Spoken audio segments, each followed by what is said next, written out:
امریکہ دنیا بھر میں اسلحے کا سب سے بڑا بیوپاری۔ امریکی حکومت گزشتہ سال دنیا بھر میں متعدد غیر ملکی حکومتوں کو $10 بلین مالیت کی فوجی گاڑیاں اور ہتھیاروں کے نظام برآمد کر چکی ہے۔ امریکہ پوری دنیا میں اسلحے کا سب سے بڑا برآمد کنندہ ہے، جسے اس معاملے میں چین اور روس پر سبقت حاصل ہے۔ پچھلے 5 سالوں میں 100 سے زیادہ ممالک نے براہ راست امریکی حکومت سے لڑاکا جہاز، بحری جہاز، بختر بند گاڑیاں اور میزائل خریدے۔ وہ قومیں جو ہتھیاروں کی خرید کے بین الاقوامی پابندی کے تحت ہیں، ان کو نکال کر چند ہی ممالک بچتے ہیں جنہوں نے امریکہ سے ہتھیاروں کی سودے بازی نہ کی ہو، مگر کچھ ممالک امریکی اسلحے کی فروخت کا سب سے بڑا سبب ہیں، جن کی تعداد 13 ہے، اور یہ ممالک 70% امریکی اسلحہ خریدتے ہیں۔ ان میں سعودی عرب سر فہرست ہے، جو کہ امریکی اسلحے کا کل برآمدات کا 20% خریدتا ہے۔ سعودی عرب، عراق، آسٹریلیا، متحدہ عرب امارات، قطر، اسرائیل، اٹلی، جنوبی کوریا، جاپان، میکسیکو، مراکش، مصر اور برطانیہ وہ 13 ممالک ہیں جو امریکی اسلحے کے سب سے بڑے برآمد کنندہ ہیں۔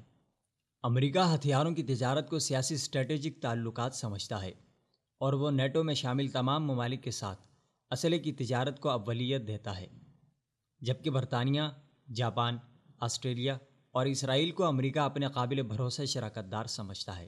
امریکہ میں دنیا کی سب سے بڑی ہتھیاروں کی تیاری کی صنعت قائم ہے۔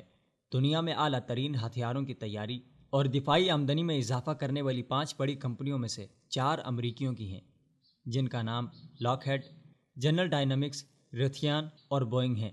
یہ کمپنیاں امریکی محکمہ دفاع کو ایک منظم پروگرام کے تحت ہتھیار دیتی ہیں، پھر ان کے ہتھیاروں کی براہ راست دوسرے ممالک کو فروخت کی جاتی ہے۔ ان ہتھیاروں کی فروخت کے بہت سے معاہدات طویل المیعاد شراکت داری پر مبنی ہیں۔ امریکہ کی وسیع فوجی صلاحیت نجی ہتھیاروں کو صنعت کا سہارا دینے کے لیے کافی ہے۔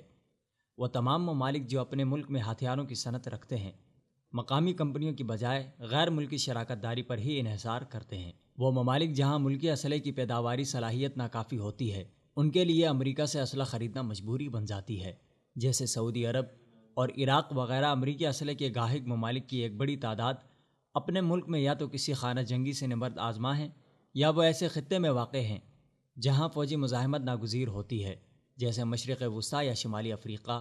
یمن جنگ، شام جنگ امریکی اسلحے کی فروخت کے بڑے اسباب ہیں، جبکہ شمالی افریقہ کے تمام ممالک باغی گروہوں سے لڑ رہے ہیں اور امریکی اسلحے کی صنعت کو قائم رکھے ہوئے ہیں۔